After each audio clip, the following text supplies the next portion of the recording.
जीवन में एक साथी इतना अच्छा और सच्चा भी होना चाहिए कि जब हम गलत हों तब वो हमारी गलती बता सके और जब हम सही हों तब वो हमारे साथ खड़ा रहे। एक बार की बात है, गौतम बुद्ध अपने शिष्यों के साथ बैठे थे। उसी समय राजा अजातशत्रु वहां पहुंचे और बुद्ध से कहने लगे, हे बुद्ध, जब से मैं आपका शिष्य बना हर कोई मेरा शोषण कर रहा है। आपका शिष्य बनने से पहले सभी लोग मुझसे डरते थे क्योंकि उस वक्त मैं कठोर था और मैं किसी को मौत की सज़ा देने से पहले एक बार भी नहीं सोचता था। लेकिन आपका शिष्य बनने के बाद मेरा किसी को दंड देने का मन नहीं करता और ना ही मुझसे गुस्सा आता है। मैं शांत हो गया हूँ और सभी को दया भावना से देखता हूँ। लेकिन कुछ लोग मेरे इस बदलाव का अनुचित लाभ उठा रहे हैं और इनसे मेरा राज्य के लोगों को भी एक तरह के खतरे में डाल दिया है। कृपया आज मुझे बताएं कि मुझे अब क्या करना चाहिए। राजा अजातशत्रु की यह बात सुनकर गौतम बुद्ध उन्हें एक कहानी सुनाते हैं। और एक बार एक पेड़ के नीचे एक जहरीला सांप रहता था। पेड़ एक गांव के पास में एक कोने में हुआ करता था। वहां अक्सर सुबह शाम लोग बैठक लगते थे और खूब बातें करते थे। लेकिन जब से उस पेड़ के पास उस सांप को देख गया तब से लोगों ने वहां जाना बंद कर दिया। लेकिन कुछ लोग तो जानबूझकर वो सांप को देखने आया करते और उसे छेड़ा करते। अब उस सांप को जब खतरा महसूस हुआ तो उसने खुद के बचाव के लिए लोगों पर हमला करना शुरू कर दिया। वह सांप अब अपने क्षेत्र में लोगों का आना भी बर्दाश्त नहीं करता था, जिससे गांव के कई लोगों की जान जाने लगी। इस तरह पेड़ के आसपास जब भी कोई हलचल होती तो सांप वहां आ जाता और हमला कर देता। सांप की दहशत अब पूरे गांव में हो गई।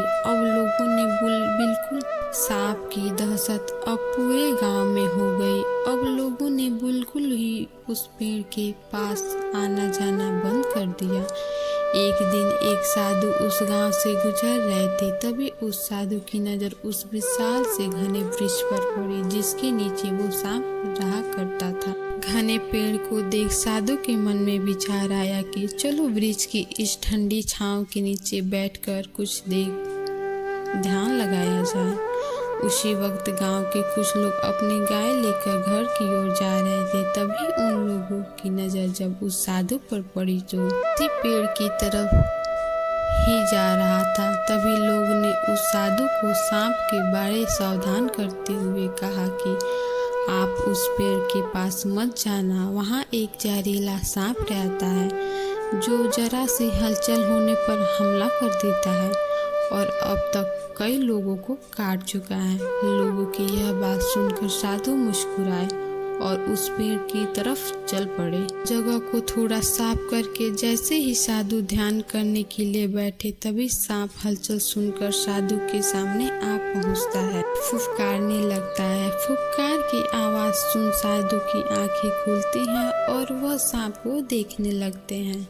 वह सांप को आंखों में देखते हुए एक मंत्र बोलते हैं और मुंह से फूंक मारते हैं। तभी चमत्कारी रूप से वो सांप साधु से बात करने लगा। अब दोनों एक दूसरे की भाषा को समझ सकते थे। सांप साधु से कहता है, हे मनुष्य, क्या तुम मुझसे नहीं डरते? क्या तुम नहीं जानते यह मेरा क्षेत्र है? यहाँ आने के किसी की हिम्मत नहीं है। साधु ने करुणा से कहा, हे मित्र, इसमें डरने की क्या बात है? मैं किसी चीज से नहीं डरता, क्योंकि जब मैं जीने को भी नहीं रखता तो मृत्यु से क्या डर। सांप साधु की ये बात सुनकर चौंक गया, क्योंकि सांप की इससे पहले ऐसे लोगों से मुलाकात हुई थी जो उसको मारना चाहते थे। या उसके डर से भाग जाते थे। लेकिन वह ऐसे व्यक्ति से कभी नहीं मिला था जो उससे नहीं डरता। सांप साधु से इतना प्रभावित हुआ कि वो साधु के चरणों में पड़ गया और बोला, हे प्रभु, आप बिल्कुल सही कह रहे हैं। आज तक मैंने जो कुछ भी किया है अपनी जान बचाने के लिए किया है। अपने क्रोध के चलते न जाने कितने निर्दोष की मैं जान भी ले ली। इसके बाद साधु सांप बहुत सी बातें समझाकर वहां से चला गया। साधु की बात से प्रभावित होकर सांप ने निश्चय किया कि आज से वह किसी को नहीं काटेगा। वह अपने क्रोधी स्वभाव को त्याग देता है, दूसरे को काटना बंद कर देता है। लेकिन इसका नतीजा उल्टा निकलता है।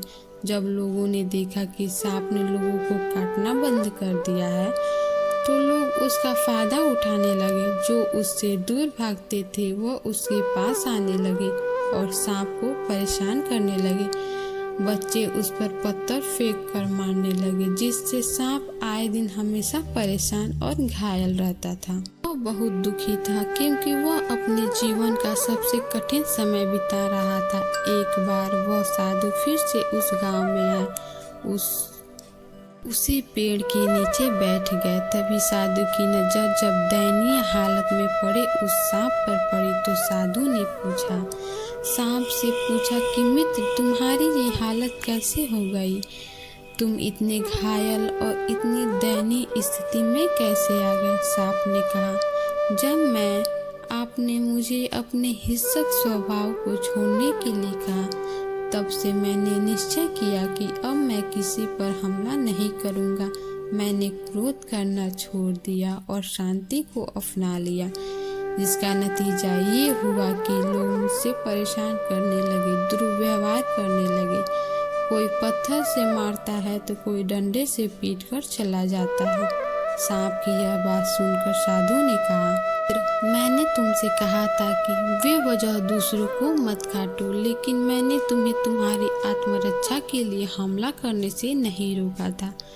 कहानी सुनने के बाद बुद्ध ने राजा से कहा, हे राजन, तुमने भी मेरी बात गलत तरीके से अपनाया। मैंने आपसे अपने कर्तव्य को छोड़ने के लिए कहा था, किंतु आप अपने कर्तव्य से विमुख हो गए। आप एक राजा हैं, अतः पूर्ण रूप से साधु की तरह व्यवहार करना आपको खतरे में डाल सकता है। तुम्हें सिर्फ अंदर से साधु की तरह रहना था और बाहर से राजा की तरह, ताकि जरूरत पड़ने पर खुद की प्रजा की और राज्य की रक्षा कर सको। तो बिल्कुल ऐसे ही जंगल में होता है, जो सबसे सीधा पेड़ होता है उसको सबसे पहले काटा जाता है, और यही कानून दुनिया के लोगों पर भी लागू होता है। अच्छे भोले लोगों को खूब फायदा उठाया जाता है। अच्छे लोगों को जिंदगी में अनेकों दुखों का सामना करना पड़ता है, इसलिए कभी किसी को अपना फायदा मत उठाने दो। लोगों को उनकी मर्यादा में रखने के लिए खुद को परिस्थिति के अनुसार बदलना सीख जाइए, अन्यथा आपका हाल भी उस राजा वो सांप की तरह हो जाएगा। तो दोस्तों, उम्मीद करती हूँ कि आज का महात्मा बुद्ध की इस अनमोल सीख से आपको कुछ प्राप्ति होगी। तो अगर मेरा ये वीडियो अच्छा लगा हो तो चैनल को सब्सक्राइब करिएगा।